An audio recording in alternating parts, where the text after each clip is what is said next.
ചെറുപ്പമോ ഇന്നു ഞാൻ ചോദിച്ചല്ലോ.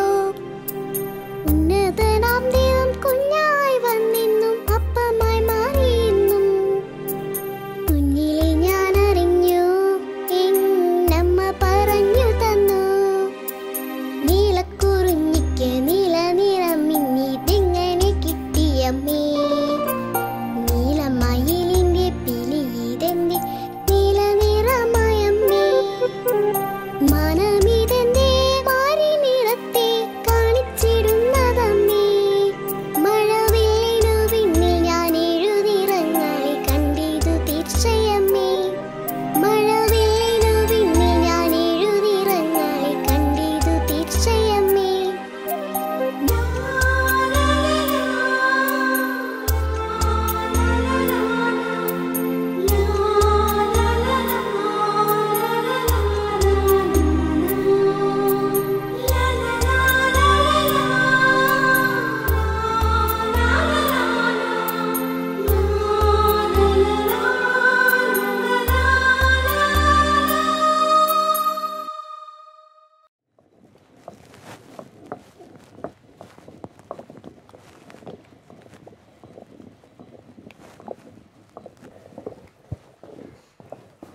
ആനി ചേച്ചി ഇത് എവിടെ പോയിട്ട് വരുവാ? എൻ്റെ ജെസ്സി, ഞാനൊരു ക്ലാസ് എടുക്കാൻ പോയിട്ട് വരുന്ന വഴിയാണ്. ആണ്, എവിടെയായിരുന്നു ക്ലാസ്? ക്ലാസ് നമ്മുടെ ഡിവൈനിൽ നിന്ന് കുറേ കൂടെ ദൂരം വേണമായിരുന്നു. യാത്രയൊക്കെ ചെയ്ത് മടുത്തോ? മടുത്തൊന്നുമില്ല, കുഴപ്പമൊന്നുമില്ല. ഇതെന്നാ ഇന്ന് ഇത് പുരാവസ്തുവാണല്ലോ. അതെ അതെ, ഇവിടുത്തെ ചേട്ടനും പിള്ളേർക്കും ഇതാ ഇഷ്ടം. ഇഷ്ടം. അത് ശരിയാ കേട്ടോ. പണ്ടത്തെ പോലെ നമ്മൾ കല്ലേൽ ആട്ടിയെടുക്കുന്ന അത്രയും സ്വാദ് വേറെ ഒന്നിനും ഇല്ല. ഇപ്പം മനുഷ്യന്റെ അധ്വാനം അല്ലല്ലോ, അതിലും കൂടുതലും മെഷീനല്ലേ. അതെ അതെ, സ്വിച്ച് ഓൺ ചെയ്താൽ മതി, എല്ലാ കാര്യമായി. പക്ഷെ മനുഷ്യൻ അധ്വാനിച്ചുണ്ടാക്കുന്ന അത്രയും രുചി വേറെ ഒന്നിനും ഇല്ല അല്ലേ? അതെ, ശരീരത്തിനും വ്യായാമമായി. ഏതായാലും നല്ല കാര്യമാണ്. എനിക്കിത് കണ്ടിട്ട് ഉഴുന്നും അരി അല്ലേ, ഇത് രണ്ടും കൂടെ അല്ലേ ഇതിനകത്തിട്ടേക്കുന്നത്? അതെ അതെ അതെ. അപ്പൊ ഉഴുന്ന് കുതിർത്തു അരിയും കുതിർത്തിട്ട് വെച്ചിരുന്നത് എടുത്ത് അരയ്ക്കുക അല്ലേ? അപ്പൊ നല്ല മാവായി. അതെ. അപ്പൊ അതിന് നല്ല സോഫ്റ്റ് ആയിട്ടുള്ള ഇഡ്ഡലി ഉണ്ടാക്കാനാണോ ദോശ ഉണ്ടാക്കാം. ആട്ടി കഴിഞ്ഞില്ലേ? കഴിഞ്ഞു. എന്നാ അതങ്ങ് കോരി എടുക്ക. കോരി എടുത്തിട്ട് ഞാൻ വേറെ ഒരു കാര്യം ഇതിനകത്തൊന്ന് പഠിപ്പിച്ചു തരാം. ശരി. ഇപ്പൊ ഞാൻ ക്ലാസ് എടുത്തേച്ച് വന്നതാ കാര്യേ. അപ്പൊ ഞാൻ പറഞ്ഞു തരാം അത്. അത് കോരി അതിനകത്തേക്ക് അങ്ങ് ഇട്ടോ. ഇനിയിപ്പൊ നല്ലതായിട്ട് അത് അരിഞ്ഞല്ലോ അല്ലേ? അതെ അതെ, നന്നായിട്ട് അരിഞ്ഞു. ഇത് 3-4 മണിക്കൂർ മുമ്പല്ലേ കുതിർത്തു വെച്ചത്? അതെ അതെ, 3-4 മണിക്കൂർ കുതിർത്തു അല്ലേ? അതെ അതെ, പിള്ളേര് വരുന്നതിന് മുമ്പ് എല്ലാ പണിയൊക്കെ തീർത്ത് നീ അതങ്ങ് ഒപ്പി അങ്ങ് എടുത്തു. എന്നാ പിന്നെ പെട്ടെന്ന് ഞാനേ ഒരു കാര്യം പഠിപ്പിച്ചു തരാം. എന്നിട്ട് ജെസ്സിക്ക് അത് ആരോടെങ്കിലും ഒക്കെ പറഞ്ഞും കൊടുക്കാം. അങ്ങനെ നമുക്കൊരു സുവിശേഷ പ്രവർത്തനമായി. അതെ അതെ, ദൈവത്തിന്റെ നാമം പ്രഘോഷിക്കുക എന്ന് പറയുന്നതല്ലേ ഏറ്റവും. അതെ അതെ അതെ അതെ. അപ്പൊ നമുക്ക് അങ്ങനെ ഒരു അവസരം കിട്ടുമ്പോ പിന്നെ ഇതിൽ നിന്നൊക്കെ കണ്ട് നമ്മൾ പഠിക്കണം. നമ്മുടെ പിള്ളേർക്കൊക്കെ ഇതൊക്കെ അങ്ങ് പറഞ്ഞു കൊടുക്കാം. അതെ. ഇനി അത് തോന്നിട്ടേ ഇതിന്ന് ഇത് ഉഴുന്നല്ലേ? ഇപ്പൊ ഇങ്ങനത്തെ ഉഴുന്ന് കിട്ടാനില്ല അല്ലേ? അതെ, കറുത്ത ഉഴുന്ന്. കറുത്ത, അതിനാ രുചിയുള്ളത്. ഇതിന്റെ ഈ തൊലി എല്ലാം കൂടെ അങ്ങ് അരഞ്ഞ് ചേരുക. പക്ഷെ ഇത് അരച്ചെടുക്കുമ്പോഴും വെളുത്തേ വരുള്ളൂ എല്ലാം കൂടെ ചേർന്ന് കഴിയുമ്പോ. നീ ഇതങ്ങിട്ടേ അതിനകത്തേക്ക് ഇട്ടോ, മൊത്തം ഇട്ടോ അതിനകത്തേക്ക്.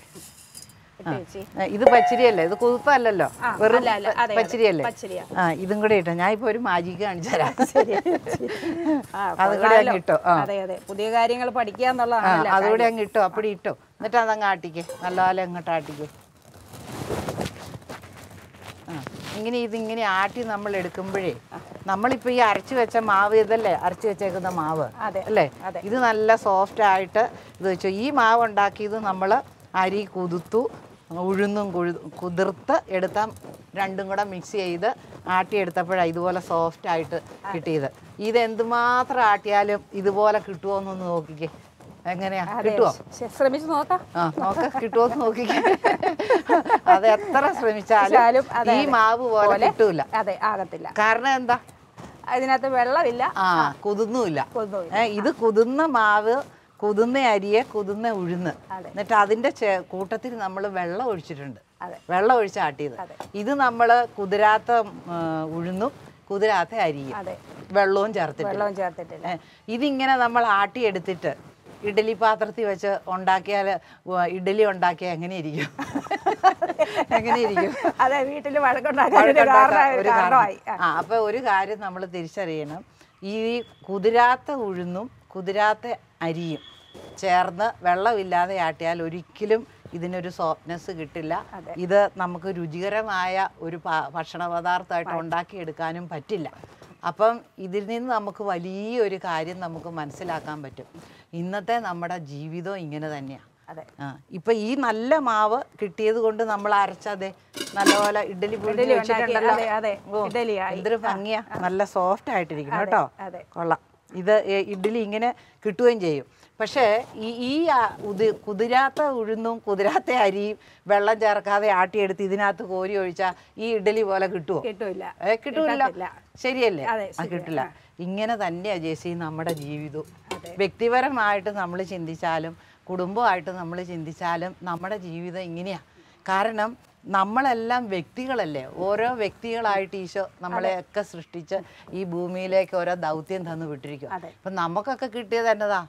കുടുംബജീവിതത്തിൻ്റെ ദൗത്യമാണ് കിട്ടിയേക്കുന്നത്. അപ്പം ഈ കുടുംബജീവിതം ഇന്ന് ഭയങ്കര പ്രശ്നമായിട്ടിരിക്കും അല്ലെ. എല്ലാവർക്കും അസ്വസ്ഥതകളുണ്ട്. അപ്പം അസ്വസ്ഥതകളൊന്നും ഇല്ലാത്ത ഒരു നല്ല കുടുംബജീവിതം നയിക്കണമെങ്കിൽ നമ്മൾ ഇത് കണ്ടു പഠിച്ചാൽ മതി.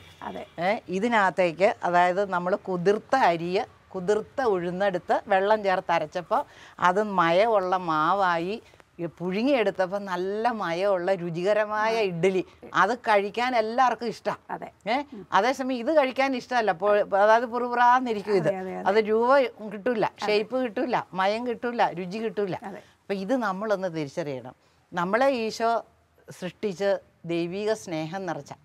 അപ്പം ഈ സ്നേഹം, ഈ കുതിർത്ത അരി കുതിർത്ത ഉഴുന്നെന്ന് പറയുന്നത് ഈശോയുടെ സ്നേഹം കൊണ്ട് നമ്മൾ നിറയുമ്പോൾ നമ്മൾ ആ സ്നേഹത്തിൽ കുതിർന്നിരിക്കുക. ദൈവത്തിൻ്റെ സ്നേഹമാണ് നമ്മുടെ ഉള്ളിൽ നിറച്ചിരിക്കുക. അപ്പം നമ്മൾ ദൈവിക സ്നേഹം കൊണ്ട് നിറഞ്ഞിട്ട് ദൈവത്തിൻ്റെ മകനും ദൈവത്തിൻ്റെ മകളും ആയിട്ടിരിക്കുക. എന്നിട്ട് ആ ദൈവിക സ്നേഹത്തിലാണ് നമ്മുടെ ജീവിതം. നമ്മൾ ഈ അരി ആട്ടി ഇങ്ങനെ എടുക്കുന്നത് പോലെ ഇപ്പോൾ പ്രത്യേകിച്ച് ഇപ്പം നമ്മൾ എന്നാ കുടുംബജീവിതം എടുത്തു നോക്കിയാൽ ഭാര്യയും ഭർത്താവും രണ്ട് വ്യക്തികളാ അല്ലേ. ഈശോ അങ്ങനെയാണ് അവർക്ക് ദൗത്യം. ആ വിളി കിട്ടിയവർക്ക് കുടുംബജീവിതം നയിക്കാൻ പറ്റുള്ളൂ. അപ്പൊ ആ വിളി കിട്ടി ഒരു പുരുഷൻ അല്ലെ ഒരു സ്ത്രീ, അവർ രണ്ടുപേരും കൂടെ ഈ ദൈവിക സ്നേഹം കൊണ്ട് നിറഞ്ഞ് അവരൊരുമിച്ച് കുടുംബജീവിതം ആരംഭിക്കുമ്പോൾ രണ്ടുപേരും ദൈവിക സ്നേഹത്തിൽ ഒരുമിക്കുക. ഇത് ഈ കുതിർത്ത അരിയും കുതിർത്ത ഉഴുന്നും ഒരുമിച്ച് ആ വെള്ളം ചേർക്കുമ്പം ആ ദൈവിക സ്നേഹത്തിലാണത്. ആ ആത്മീയ സ്നേഹം പരിശുദ്ധാത്മാവിനോട് ചേർന്ന് അവരുടെ ആ ജീവിതം ഒരു ലയമായി മാറി അതിനൊരു താളവും സ്നേഹവും സമാധാനവും ഉണ്ട് അവരുടെ ജീവിതത്തിൽ. ജീവദായകമായ കൃപയ്ക്ക് തുല്യ അവകാശികളായി തീരുക. അതെ. അപ്പം അതുപോലെ അതേസമയം നമ്മൾ ഓർത്ത് നോക്കിയേ, കല്യാണമൊക്കെ കഴിഞ്ഞു, ഭർത്താവിനും ഒരു സ്നേഹവും ഇല്ല, വിശ്വാസവും ഇല്ല, ഒന്നുമില്ല. ഭാര്യ അതിലും വലിയ രണ്ടുപേർക്കും ദൈവത്തിൻ്റെ ആ സ്നേഹം അവരനുഭവിച്ചിട്ടില്ല. അവരനുഭവിക്കാത്ത രണ്ടുപേര് ചേർന്ന് ഈ കുടുംബജീവിതം നയിക്കുമ്പോൾ ഈ വെള്ളം ചേർക്കാത്ത പോലെ ദൈവിക സ്നേഹം അതിനകത്തില്ല. അപ്പൊ ഇവര് രണ്ടുപേരും ക്രാഷാ. ഇവർക്കൊരു ജീവിതം, കുടുംബജീവിതത്തിനൊരു നല്ല മാതൃകയില്ല, ഒരു സമാധാനമില്ല, ഒരു സന്തോഷമില്ല. കാരണം അവർ രണ്ടും രണ്ട് വ്യക്തികളായിട്ട് അങ്ങനെ അങ്ങ് നിൽക്കുക. അപ്പം അവരിലേക്ക് അവരുടെ ജീനുക്കളിലൂടെയും അവരുടെ ജീവിത സാഹചര്യങ്ങളിലൂടെയും അവരുടെ പഠനങ്ങളിലൂടെയും എല്ലാം കിട്ടിയ കുറേ കാര്യങ്ങൾ അവരിലുണ്ട്. നമ്മുടെ മൂലപാപങ്ങൾ ഇതെല്ലാം ആ വ്യക്തികളിലുണ്ട് ആ സമയത്ത്. അപ്പം അത് വെച്ച് ജീവിച്ചു വന്നാൽ പ്രശ്നം. കാരണം അരി ഉഴുന്നും കിടക്കുന്നത് പോലെ സെപ്പറേറ്റ് ഭാര്യ വേറെ ഭർത്താവ് വേറെ, എന്നാ ഒരു കല്ലിനകത്തല്ലേ കിടക്കണേ. പക്ഷെ യഥാർത്ഥത്തിലുള്ള ആ രൂപം ദൈവം ആഗ്രഹിക്കുന്ന രൂപത്തില് ഒരേ ബെഡിൽ കിടന്നാലും ഇതുപോലെ തന്നെ വേർതിരിവ് അവനവന്റെ വ്യക്തിത്വത്തിൽ നിലനിൽക്കും. അവിടെ യോജിപ്പില്ല. ഈശോ കൂട്ടി യോജിപ്പിച്ചതല്ലേ. പുരുഷൻ മാതാപിതാക്കളെ വിട്ട് ഭാര്യയോട് ചേരും, അവരിരുവരും ഒരു ശരീരമായി തീരും. പിന്നീട് അവർ രണ്ടല്ല, അവരൊന്നാണ്. കാര്യം ഉഴുന്നിനകത്ത് ഇത് രണ്ടും കൂടെ ഒന്നിച്ചുള്ള പോലെ ഒരു ബെഡിൽ ഉറങ്ങിയാലും രണ്ടും രണ്ട് തലത്തിലാണ് നിൽക്കുന്നത്. അപ്പോൾ അവിടെ ദൈവിക സ്നേഹമില്ല. അതാ നമ്മൾ വിശുദ്ധ ഗ്രന്ഥത്തിൽ നമ്മൾ വായിക്കണില്ല, ഗലാത്യർക്ക് എഴുതിയ ലേഖനം 5-ാം അധ്യായം 19. ജഡിക പാവങ്ങൾ, അസൂയ, കോപം, വിദ്വേഷം, അതെ, മദ്യപാനം, മധുരോത്സവം, ഈ ദർശങ്ങൾ, ഇതേപോലെയുള്ള സ്വഭാവത്തിൽ ഓരോരുത്തരും നിൽക്കും. അവർക്ക് അങ്ങോട്ടും ഇങ്ങോട്ടും അഡ്ജസ്റ്റ് അല്ല, അങ്ങോട്ടും ഇങ്ങോട്ടും ക്ഷമിക്കാനും പൊറുക്കാനും സ്നേഹിക്കാനും പറ്റില്ല. അഡ്ജസ്റ്റ് ചെയ്യും, പക്ഷെ അത് ഇച്ചിരി നേരത്തേക്കേ പറ്റുള്ളൂ. അത് കഴിയുമ്പോൾ പൊട്ടിത്തെറി ഉണ്ടാകും. ഞാനാണ് ശരി എന്ന് ഒരാൾ പറയും, മറ്റേ പറയും ഞാനാണ് ശരി. അപ്പോൾ ഓരോരുത്തരുടെ ഈഗോ അവിടെ നിലനിൽക്കും. അതേസമയം ഗലാത്യർക്ക് എഴുതിയ ലേഖനം 5-ാം അധ്യായം 22 പറയുന്നുണ്ട്, അതായത് ആത്മാവിൻ്റെ ഫലങ്ങൾ, ദൈവത്തിൻ്റെ ആ സ്നേഹത്തിൻ്റെ ഫലങ്ങളാണ് ക്ഷമ, ദയ, നന്മ, ആത്മസംയനം, ദൈവഭക്തി, സമാധാനം, ഇതെല്ലാം അതിനകത്തുണ്ട്. അപ്പം ഈ ദൈവിക സ്നേഹം നിറഞ്ഞ ഭാര്യയും ഭർത്താവും കൂടെ ഒരുമിച്ച് ചേരുമ്പോൾ ഈ സ്നേഹത്തിൻ്റെ ലയനം അവിടെ നടക്കും. അതാ ദൈവം ആഗ്രഹിക്കുന്നത്. എങ്ങനെയാണോ ചേർന്നത് അതുപോലെ അങ്ങ് ലയിച്ച് ചേരുകയാണ്.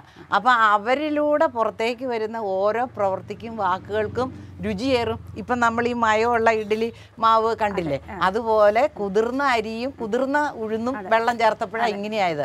ഇതുപോലെ ദൈവത്തിൻ്റെ സ്നേഹം കൊണ്ട് നിറഞ്ഞ ഭർത്താവും ദൈവസ്നേഹം നിറഞ്ഞ ഭാര്യയും ഒരുമിച്ച് ചേർന്ന് ദൈവീയ സ്നേഹത്തിലെ പരിശുദ്ധാത്മാവിനോടൊപ്പം അവരുടെ ആ ജീവിതം നയിച്ചു വരുമ്പോൾ അവർ സംസാരിക്കുന്നതും പെരുമാറുന്നതും പ്രവർത്തിക്കുന്നതും സൽഫലങ്ങളാണ്.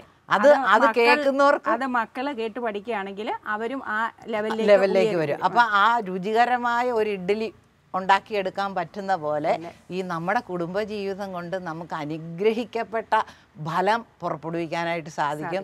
അപ്പം നമ്മുടെ കൂട്ടത്തിൽ ജീവിക്കുന്ന മക്കൾക്ക് അത് വളരെ രുചികരമായ ആ കുടുംബത്തിൽ ജീവിക്കാൻ സന്തോഷം വരും. ഇപ്പോഴത്തെ കാലമല്ല, ഇപ്പം നമ്മുടെ പിള്ളേരുടെ ഒക്കെ ചിന്ത തന്നെ വീട്ടിൽ നിന്ന് എങ്ങനെയാലും ഒന്ന് പുറത്തു പോയാൽ മതി, എല്ലാവർക്കും തിരക്ക്. എല്ലാവർക്കും തിരക്ക്. പിന്നെ ആ പിള്ളേർ ഇപ്പം ചിന്തിക്കേണ്ടത് എന്നാന്നറിയാം, എത്ര വൈകി വീട്ടിലെത്താം, എത്രയും നേരത്തെ വീട്ടിൽ നിന്ന് പോകാം. കാരണം അവർക്ക് വീടുമായിട്ട് ആ വീട്ടിൽ നിന്ന് കിട്ടേണ്ട ആ രുചിയുണ്ടല്ലോ, ആ സ്നേഹത്തിൻ്റെ രുചി, അത് അവർക്ക് ആസ്വദിക്കാൻ പറ്റുന്നില്ല. അപ്പോൾ അതുകൊണ്ടാണ് ഈശോ പറഞ്ഞത്, നീ പഴയ മനുഷ്യനെ ഉരിഞ്ഞു മാറ്റണം, പുതിയ വ്യക്തിയാകണം. അപ്പോൾ ഇത് എന്നാ ഇപ്പോൾ ആകണ്ടേന്ന് ചോദിച്ചാൽ നമ്മളൊക്കെ ഇങ്ങനെ ഒരു പരിശീലനവും കിട്ടണില്ല. കല്യാണം കഴിച്ചെങ്കിൽ ഒരു 3 ദിവസത്തെ പ്രീ മാരേജ് കോഴ്സേ ഉള്ളൂ. അതൊക്കെ കിട്ടിയെന്ന് പറഞ്ഞാൽ നമുക്കറിയാമല്ലോ. അപ്പോൾ നമ്മൾ ശരിക്കും പറഞ്ഞാൽ ഈ വിവാഹത്തിന് മുമ്പ് തന്നെ ഞാൻ അങ്ങനെയാണ് മനസ്സിലാക്കുന്നത്. എന്നാന്ന് വെച്ചാൽ നമ്മൾ വിവാഹവേദിയിലേക്ക് വരുന്നതിന് മുമ്പ് തന്നെ നമ്മൾ ഈ ദൈവിക സ്നേഹത്താൽ നിറയണം. നമ്മുടെ പഴയ മനുഷ്യനെ ഉരിഞ്ഞു മാറ്റണം. അതായത് ഓരോ വ്യക്തികൾക്കും വ്യക്തിത്വത്തിലുള്ള സ്വഭാവങ്ങളും ശീലങ്ങളും ഇഷ്ടങ്ങൾ തീരുമാനങ്ങളൊക്കെ ഉണ്ട്. ഇത് മാറണം. ഇത് മാറ്റണേ നമുക്ക് കഴിവില്ല, അത് ഈശോയ്ക്കേ പറ്റുള്ളൂ. നമ്മുടെ പഴയ സ്വഭാവങ്ങളെ മാറ്റി പുതിയ, ഈശോ പറഞ്ഞില്ല ഞാൻ നിനക്കൊരു പുതിയ ഹൃദയം തരാം, പുതിയത് തരാമെന്നാണ് പറഞ്ഞേക്കണം. അല്ലാണ്ട് ഇത് പഴയ ഹൃദയം നിന്റെ മെയിൻ്റെനൻസ് ചെയ്ത് തരാമെന്നല്ല പറഞ്ഞേക്കണം. ഞാൻ പുതിയ ഹൃദയം തരാമെന്ന് പറഞ്ഞ് കഠിന ഹൃദയം മാറ്റി മാംസള ഹൃദയം. അപ്പൊ ഈ സ്നേഹം കിട്ടാത്തത് കൊണ്ടായിരിക്കും പിള്ളേർ ഈ തെറ്റായ സ്നേഹബന്ധത്തിലേക്കൊക്കെ പോകുന്നത്. കാരണം ഈ വീട്ടിൽ നിന്ന് ഈശോ നിയോഗിച്ച മാതാപിതാക്കളിലൂടെ മക്കളിലേക്ക് ദൈവിക സ്നേഹം ഒഴുകാതെ വരുമ്പോൾ ഈ കുഞ്ഞുങ്ങൾ കാണുന്നതെല്ലാം സ്നേഹമാണെന്ന് കരുതി ആ സ്നേഹത്തിൻ്റെ പിന്നാലെ പോകുക. അവരവിടെ അപകടത്തിൽ ചെന്ന് ചാടുക. ഇപ്പം ഈയാം പാറ്റകളില്ലേ, അത് കറണ്ട് ബൾബിൻ്റെ ചുറ്റിനും പറഞ്ഞ് ചിറകരിഞ്ഞ് താഴെ വീഴുന്ന പോലെ കുഞ്ഞുങ്ങൾ അറിയാതെ നഷ്ടപ്പെടുവാണ്, അവരുടെ ജീവിതം നശിച്ചു പോവുകയാണ്. അപ്പോൾ അത് ഉണ്ടാകാതെ ഇരിക്കണമെങ്കിൽ ഈ വിവാഹത്തിന് മുമ്പ് തന്നെ ഈ ദമ്പതികൾ ദൈവിക സ്നേഹം കൊണ്ട് നിറഞ്ഞ് പരിശുദ്ധാത്മാവിൻ്റെ ഫലങ്ങൾ പുറപ്പെടുവിക്കുന്നവരായിട്ട് അവരൊരുമിച്ച് ചേർന്ന് വിവാഹം എന്ന കൂദാശയിലൂടെ കടന്നു വരുമ്പോൾ ഈശോയോട് കൂടെ അവരുടെ ജീവിതം, അത് സ്വർഗീയ ജീവിതമാണ്. അവരൊരുമിച്ചൊരു വീട്ടിൽ ജീവിക്കുമ്പോൾ അവിടെ ഈശോ അവരുടെ കൂടെയുണ്ട്. ഈശോ അവരുടെ കൂടെ നിൽക്കുകയാണ്. സ്വർഗത്തിന്റെ മുന്നാസ്വാദനം അപ്പം നമ്മുടെ ഭവനത്തിൽ കിട്ടും. അതാണ് വിവാഹം സ്വർഗത്തിൽ നടക്കുന്നു എന്നൊക്കെ പറയുന്നില്ലേ. ഇപ്പം എല്ലാവരും പറയും വിവാഹം നരകത്തിലാണ്. അപ്പം അതുകൊണ്ട് നമ്മൾ തിരിച്ചറിയുകയും നമ്മൾ മറ്റുള്ളവർക്ക് പറഞ്ഞു കൊടുക്കുകയും ചെയ്യണം. അതായത് ഇത് തന്നെ ഇപ്പം നമുക്ക് നോക്കിയാൽ ഇതുപോലെ ഈ പ്രകൃതിയിൽ നിന്നെല്ലാം നമുക്ക് ദൈവത്തിൻ്റെ സ്നേഹത്തെ തിരിച്ചെടുക്കാൻ പറ്റും. നമ്മളൊരു ശകലം ഒന്ന് ആന്തരിക കണ്ണൊന്ന് തുറന്ന് നോക്കിയാൽ മതി. അപ്പം ഇങ്ങനെയുള്ള ഒരു സാഹചര്യമുള്ള വീടുകൾ കണ്ടാൽ നമ്മൾ തിരിച്ചറിയണം, ദൈവിക സ്നേഹത്തിൻ്റെ കുറവാണ് അവിടെ വന്നിരിക്കുന്നത്. എല്ലാ പ്രശ്നത്തിൻ്റെയും പിന്നിൽ അതേ ഉള്ളൂ. ക്ഷമിക്കാൻ പറ്റാത്തത് എന്തുകൊണ്ടാണ്? ഈ സ്നേഹം നമ്മുടെ ഉള്ളിലില്ലാത്തത് ഇല്ലാത്തതുകൊണ്ട് ക്ഷമിക്കാൻ പറ്റാത്തത്. പിന്നെ വേറൊരാളുടെ ശീലവോ അല്ലെ പെരുമാറ്റമോ നമുക്ക് ചിലപ്പോൾ ഇഷ്ടമല്ലായിരിക്കും. ഇഷ്ടമല്ലെന്നും പറഞ്ഞ് മാറ്റിക്കളയാൻ പറ്റുമോ ജീവിത പങ്കാളിനെ? അപ്പം നമ്മൾ തന്നെ അതിനെ സ്വീകരിക്കാനുള്ള ഒരു കൃപ ഈ ദൈവിക സ്നേഹത്തിൽ നിന്ന് കിട്ടും. അപ്പൊ പിന്നെ അത് നമുക്കൊരു ബുദ്ധിമുട്ടായിട്ട് വരില്ല.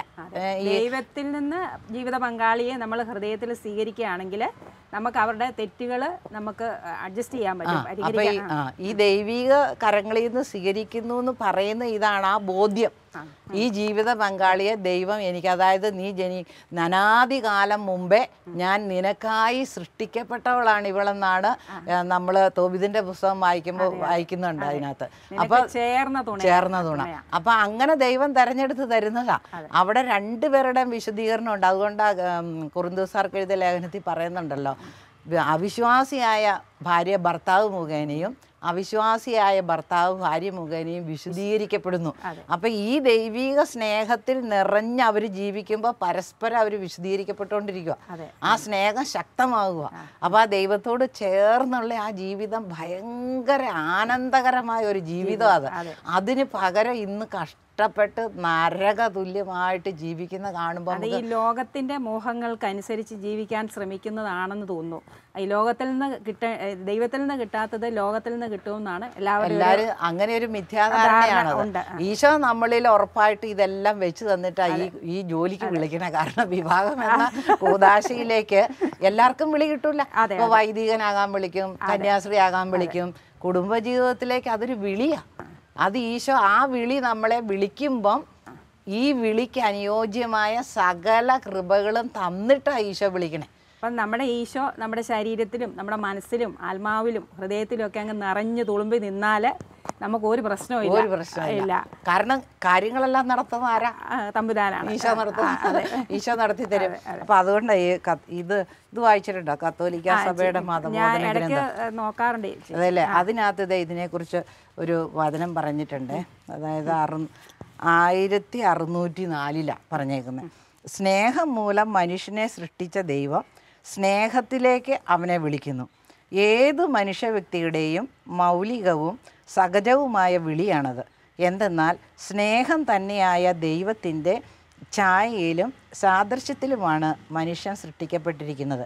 ദൈവം അവനെ സ്ത്രീയും പുരുഷനുമായി സൃഷ്ടിച്ചിരിക്കുന്നത് കൊണ്ട് അവരുടെ പരസ്പര സ്നേഹം ദൈവത്തിന് മനുഷ്യനോടുള്ള നിരുപാധികവും വീഴ്ചയില്ലാത്തതുമായ സ്നേഹത്തിൻ്റെ പ്രതീകമായി തീരുന്നു. അപ്പം ആ ദൈവിക സ്നേഹത്തിൻ്റെ പ്രതീകമാണ് ഈ ഭാര്യാഭർത്തൃ ബന്ധത്തിലെ സ്നേഹം. അപ്പം ദൈവം സകലതും ക്ഷമിക്കുന്നു. അപ്പം കൊറിന്തോസാർക്ക് എഴുതിയ ലേഖനം 1 കൊരിന്ത്യസിലെ 13 നമ്മൾ വായിക്കുന്നില്ല സ്നേഹത്തെക്കുറിച്ച്. അത് ദൈവിക സ്നേഹമാണ്. സകലതും ക്ഷമിക്കുന്നു, സകലതും പൊറുക്കുന്നു, സകലതും പ്രത്യാശിക്കുന്നു, അതിജീവിക്കുന്നു, അഹങ്കരിക്കുന്നില്ല, അനുചിതമായി പെരുമാറുന്നില്ല, സ്വാർത്ഥം അന്വേഷിക്കുന്നില്ല. അപ്പൊ ഈ ഗുണഗണങ്ങളുള്ള ഒരു സ്നേഹത്തിലാണ് ഈശോ ഈ ദമ്പതികളെ ഓരോരുത്തരെയും തെരഞ്ഞെടുത്ത് അവർക്ക് ആവശ്യമായ കൃപ നൽകി ഈ വിവാഹവേദിയിലേക്ക് കൊണ്ടുവരുന്നത്. അപ്പം ആ സ്നേഹം തിരിച്ചറിഞ്ഞ് നമ്മളതിൽ നമുക്കറിയാം, KSRTC ബസ് കയറിയിട്ടില്ലേ? 2 ജീവനക്കാരേ ഉള്ളൂ. പ്രൈവറ്റിലാണെങ്കിൽ 3 ഉണ്ട്, കിളിയുടെ കൂടിയുണ്ട്. അതിൽ ഇതൊന്ന് ചിന്തിച്ച് നോക്കി നമ്മുടെ കുടുംബജീവിതമായിട്ട് നമുക്കൊന്ന് താരതമ്യം ചെയ്യാൻ പറ്റും. അതിനകത്ത് 2 ജീവനക്കാരാണ്, ഒരു ഡ്രൈവറും ഒരു കണ്ടക്ടറും. 2 പേർക്കും പ്രത്യേക ജോലിയാണ്. ഡ്രൈവർ വണ്ടി ഓടിക്കും, കണ്ടക്ടർ അതിനകത്തിരുന്ന് ബാക്കി കാര്യങ്ങളെല്ലാം ശരിയാക്കുക. യാത്രക്കാരുണ്ട്, നല്ല വണ്ടി പൊടിയുണ്ട്, നല്ല എഞ്ചിന്. അതുപോലെ ഒരു ബോർഡ് കാണും ഇല്ലേ? ഏതൊരു വണ്ടിക്കും ഒരു ബോർഡുണ്ട്. ആ ബോർഡ് ഈ അവസാനത്തെ സ്റ്റോപ്പിന്റെ പേര് അതിൽ എഴുതി വെച്ചേക്കുന്നു. അപ്പൊ ഇപ്പൊ ഇതെല്ലാം ഉണ്ടെന്ന് വിചാരിച്ചു. ഡ്രൈവറുണ്ട്, കണ്ടക്ടറുണ്ട്, യാത്രക്കാരുണ്ട്, വണ്ടിക്ക് ബോർഡുണ്ട്, നല്ല കണ്ടീഷൻ എൻജിൻ, നല്ല കണ്ടീഷൻ ബോഡി, നല്ല റോഡ്, അവസാനത്തെ സ്റ്റോപ്പിലെത്താൻ പിന്നെ പ്രശ്നമൊന്നുമില്ല. എല്ലാം കണ്ടീഷനാണ്, എല്ലാം ഉണ്ട്, എല്ലാം തികഞ്ഞിരിക്കും. പക്ഷെ എത്തൂല്ല ചേച്ചി. ഈ വണ്ടി അവസാനത്തെ സ്റ്റോപ്പിലെത്തണമെങ്കിൽ ഈ സംവിധാനങ്ങളെല്ലാം ഉണ്ടെങ്കിലും ഈ വണ്ടി ലാസ്റ്റ് സ്റ്റോപ്പിൽ എത്തില്ല. കാരണം ഡ്രൈവറുണ്ട്, കണ്ടക്ടറുണ്ട്, യാത്രക്കാരുണ്ട്, റോഡുണ്ട്, വണ്ടിയുണ്ട്, ബോർഡുണ്ട്, സകലതും ഉണ്ടെങ്കിലും ഈ വണ്ടിക്ക് ഒരു സംഗതി വേണം. ഇതിനകത്ത് ഇന്ധനം വേണം. അത് ഡീസൽ ഒഴിച്ചു കൊടുക്കണം. അപ്പം എങ്കിലേ ഈ ബസ് മുമ്പോട്ട് പോകുള്ളൂ. അപ്പം ഇത്രയും സംവിധാനങ്ങൾ ഉണ്ടെങ്കിൽ പോലും ഈ ബസ്സിനെ മുമ്പോട്ട് നയിക്കാനുള്ള ഒരു ആന്തരിക പവർ കിട്ടണ ഈ ഡീസൽ ഒഴിച്ചു കൊടുക്കണം, അല്ലെ പെട്രോൾ ഒഴിച്ചു കൊടുക്കണം. അതാണ് അതിൻ്റെ പ്രകൃതം. ഇത് തന്നെയാണ് നമ്മുടെ കുടുംബജീവിതം. കുടുംബജീവിതത്തെ ദൈവം സ്ഥാപിച്ച് അനുഗ്രഹിച്ചു തന്നു. അതിൽ 2 പേരെ ആ കുടുംബം നയിക്കാൻ വേണ്ടി നിയമിച്ചു. അത് ഭർത്താവ്, ഭാര്യ, യാത്രക്കാരായിട്ട് മക്കളും മാതാപിതാക്കളും കുടുംബാംഗങ്ങളും ഉണ്ട്. ലാസ്റ്റ് സ്റ്റോപ്പുണ്ട് കുടുംബജീവിതം. എന്താ ലാസ്റ്റ് സ്റ്റോപ്പ്? സ്വർഗം. അപ്പൊ ആ സ്വർഗം എഴുതി വെച്ച ബോർഡുണ്ട്. നല്ല ഒന്നാന്തരം മനോഹരമായ വീടുണ്ട്. നല്ല എല്ലാ വരുമാനവും സംവിധാനം എല്ലാം ഒത്തിണങ്ങിയ കുടുംബങ്ങൾ ഇന്ന് അനേകായിരങ്ങൾ ഇന്നിവിടെ ഉണ്ട്. പക്ഷേ ഈ കുടുംബജീവിതം സ്വർഗത്തിലേക്ക് എത്താൻ പറ്റുന്നില്ല. ആ സ്വർഗീയ ജീവിതത്തിലേക്ക് നയിച്ച് സമാധാനം ആസ്വദിക്കാൻ ഒന്നും പറ്റുന്നില്ല. കാരണം ഇതിന് ഇന്ധനം വേണം. ഇതിൻ്റെ ഇന്ധനം പെട്രോളും ഡീസലും ഒന്നും അല്ല. ഇതിനകത്തേക്ക് ശരിക്കും ദൈവീക സ്നേഹം, ആ ഇന്ധനം നിറയണം. അത് പെട്രോൾ പമ്പിൽ നിന്നൊന്നും കിട്ടുകയില്ല, കാശ് കൊടുത്താലും കിട്ടൂല. അത് സ്വർഗീയ പിതാവിൻ്റെ കയ്യിൽ നിന്ന് ആ യേശുവിലൂടെ മാത്രമേ നമുക്ക് കിട്ടുള്ളൂ. അപ്പോൾ ആ യേശുവിൻ്റെ സ്നേഹമാകുന്ന ആ ഇന്ധനം, ദൈവിക സ്നേഹത്തിൻ്റെ ഇന്ധനം നമ്മുടെ കുടുംബജീവിതത്തിൽ നിറയ്ക്കുക എന്ന് പറഞ്ഞാൽ എല്ലാ കുടുംബാംഗങ്ങളിലും, ആദ്യം ദമ്പതികളിൽ, പിന്നെ മക്കളിൽ, കുടുംബാംഗങ്ങൾ അങ്ങനെ നിറഞ്ഞു കഴിയുമ്പോൾ പിന്നെ അവരല്ല ഈ കുടുംബത്തെ നയിക്കുന്നത്, പിന്നെ യേശുവാണ്. ഈ ദൈവിക സ്നേഹത്തിൻ്റെ ആ പവറാണ് ഈ കുടുംബത്തെ സ്വർഗത്തിലെത്തിക്കുക. അപ്പോൾ ഈ കുടുംബാംഗങ്ങൾ മുഴുവനും ഭയങ്കര സ്നേഹവും ഐക്യവും സന്തോഷവും. അവിടുത്തെ പിള്ളേർ പുറത്തു പോയാൽ അവർക്ക് എത്രയും പെട്ടെന്ന് വീട്ടിൽ വരണമെന്ന് തോന്നും. ഭർത്താവ് ഇറങ്ങിപ്പോയാൽ പെട്ടെന്ന് ഭാര്യയുടെ അടുത്ത് വരണമെന്ന് തോന്നും. ഭാര്യ എങ്ങോട്ടേലും അയ്യോ എൻ്റെ ഭർത്താവ്, എൻ്റെ കുഞ്ഞുങ്ങൾ, ആ കുടുംബത്തിൻ്റെ ചിന്ത. ഇന്നിപ്പോൾ ഭാര്യമാരൊക്കെ പുറത്തു പോവുക. അപ്പോൾ സംഗതികൾ എത്ര നീറ്റായിട്ടും എത്ര ലളിതമായിട്ടും നമുക്ക് കൈകാര്യം ചെയ്യുന്ന കാര്യത്തെയാണ് നമ്മൾ ഇത്രയധികം സങ്കീർണമാക്കുക. അപ്പോൾ അതുകൊണ്ട് നമുക്ക് ഇത്രയാണ് ചെയ്യാനുള്ളത്. ഇപ്പോൾ ഇതിപ്പോൾ കണ്ടപ്പോൾ ഞാനങ്ങ് പറയുള്ളൂ. അതുകൊണ്ടാണ് ഈശോ വചനത്തിലൂടെ നമ്മളോട് പറഞ്ഞിട്ടുണ്ട്. ഗലാത്യ 5:16 വായിക്കുമ്പോൾ ആത്മാവിൻ്റെ പ്രേരണയനുസരിച്ച് വ്യാപരിക്കുകയും ജഡമോഹങ്ങളെ ഒരിക്കലും തൃപ്തിപ്പെടുത്തരുത്. അപ്പം നമ്മൾ മനസ്സിലാക്കേണ്ട ഒറ്റ കാര്യമേ ഉള്ളൂ, ആത്മാവിൻ്റെ പ്രേരണയനുസരിച്ച് ജീവിക്കണം. ആത്മാവെന്ന് പറയുമ്പോൾ പരിശുദ്ധാത്മാവ്. ഈശോ പറഞ്ഞില്ലേ, നിനക്ക് ഞാനൊരു സഹായകനെ തരാം, ആ സഹായകൻ വന്നു കഴിയുമ്പോൾ നീ ശക്തി പ്രാപിക്കും. എന്തിനാ ഇപ്പം എല്ലാവരും ഓർക്കും അങ്ങോട്ടും ഇങ്ങോട്ടും തൊഴിക്കാനല്ലെങ്കിൽ വഴക്ക് കൂടാനതല്ല. ഈ ശക്തി എന്ന് പറഞ്ഞാൽ ഈ ദൈവീക കൃപ നിറഞ്ഞു നിന്ന് ദൈവിക സ്വഭാവത്തിൽ, സ്നേഹത്തിൽ ഐക്യപ്പെട്ട് ജീവിക്കണമെങ്കിൽ ഇത് നമുക്ക് വേണം. ഇതില്ലാതെ പറ്റില്ല. അതാ ഈശോ പറഞ്ഞ എന്നെ കൂടാതെ നിങ്ങൾക്കൊന്നും ചെയ്യാൻ പറ്റില്ല എന്ന് പറഞ്ഞ്. അപ്പം ഈ ഒരു സ്നേഹത്തിൻ്റെ കൃപയിൽ നമുക്ക് ജീവിക്കണം. പരിശുദ്ധാത്മാവ് നമ്മളിലേക്ക് വരുമ്പം അവൻ വേണ്ടത് എല്ലാം നമ്മളെ പഠിപ്പിച്ചു തരും. അതാണ് ഒരു സഹായകനെ ഞാൻ നിങ്ങൾക്ക് തരാം, സഹായകൻ വന്നു കഴിയുമ്പോൾ നിങ്ങൾ ശക്തി പ്രാപിക്കുമെന്ന ഈശോ പറഞ്ഞിരിക്കുന്നത്. അപ്പം ഈ സ്നേഹത്തിൽ, ഐക്യത്തിൽ നിന്നുകൊണ്ട് ഈ മക്കളെ വളർത്താനും മാതാപിതാക്കളോട് ഇടപെടാനും കുടുംബത്തെ മുമ്പോട്ട് നയിക്കാനുമുള്ള ശക്തിയാണ് കിട്ടണം. ഇതൊരു പവറാണ്. ഇത് നമുക്ക് കിട്ടിയില്ലേ പറ്റില്ല. കാരണം ഇന്നത്തെ പിള്ളേരും ഇന്നത്തെ കാരണവന്മാരും ഇന്നത്തെ ന്യൂ ജനറേഷനും പഴയത് കൂടെ തമ്മിലുള്ള ഏറ്റുമുട്ടലായിപ്പോ ആർക്കും ആരെയും മനസ്സിലാക്കാൻ പറ്റുന്നില്ല. എല്ലാ വീട്ടിലും ഓരോ മുറിയിലും കുഞ്ഞുങ്ങൾ മാറി മാറി അവരുടെ പ്രൈവസിക്കകത്ത് അവർ ഒതുങ്ങി ജീവിക്കുക. പിന്നെ സ്ത്രീകൾക്ക് ഭാരം കൂടി. കാരണം ഇന്നിപ്പോൾ സ്ത്രീകൾ ജോലിക്ക് ഇറങ്ങിപ്പോണം. അപ്പോൾ ഔദ്യോഗികമായ ജോലിയും ഉത്തരവാദിത്തങ്ങളും ടെൻഷനും ഒരു വശത്ത്, പിള്ളേരുടെ സ്വഭാവ ദൂഷ്യങ്ങൾ ഒരു വശത്ത്, ജീവിത പങ്കാളിയുടെ മറുവശത്ത്, കുടുംബത്തിലിരിക്കുന്ന പ്രായമായ കാരണവന്മാരുടെ ശാഠ്യങ്ങളും അവരുടെ സ്വരച്ചേർച്ചയില്ലായ്മ ഒരു വശത്ത്, വീട്ടിൽ വന്നാൽ പിന്നെ ബാക്കി ഈ ഒഫീഷ്യലായിട്ടുള്ളത് കൂടാതെ വീട്ടിൽ വന്നു കഴിയുമ്പോൾ വേറെ ടെൻഷനാണ്. ആ ഭാര്യയ്ക്ക് എല്ലാം പ്രശ്നമാണ്. കാരണം ജോലി ഭാരം കൂടി ഭാര്യയ്ക്ക്, പുറത്ത് ജോലിക്ക് ഇറങ്ങാൻ തുടങ്ങിയപ്പോൾ. അപ്പം ഇതിൻ്റെ മധ്യേ പിടിച്ചു നിൽക്കണ്ടേ? ഈ മാതൃത്വം സംരക്ഷിക്കപ്പെടണം.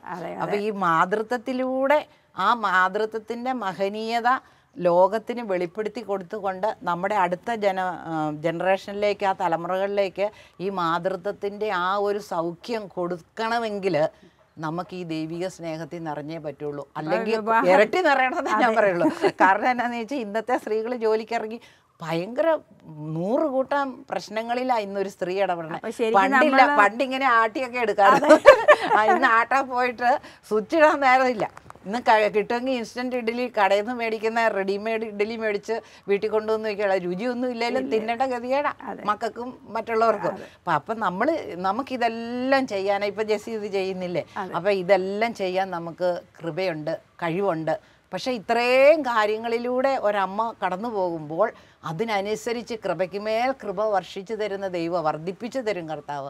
നമുക്ക് എന്തെല്ലാം ചെയ്ത് പൂർത്തിയാക്കാണ്ട് അതെല്ലാം സന്തോഷത്തോടെ. അപ്പോൾ അമ്മയുടെ മുഖത്ത് തെളിയുന്ന സന്തോഷം, അമ്മയുടെ കണ്ണുകളിൽ പ്രകാശിക്കുന്ന ദൈവിക പ്രകാശം, ഇത് മക്കൾ കണ്ടു വളരണം. ജീവിത പങ്കാളി അത് കണ്ട് ആസ്വദിക്കണം. അങ്ങനെ കണ്ടാൽ പിന്നെ പുള്ളി പുറത്തേക്ക് കൂടുതൽ പോകാറില്ല.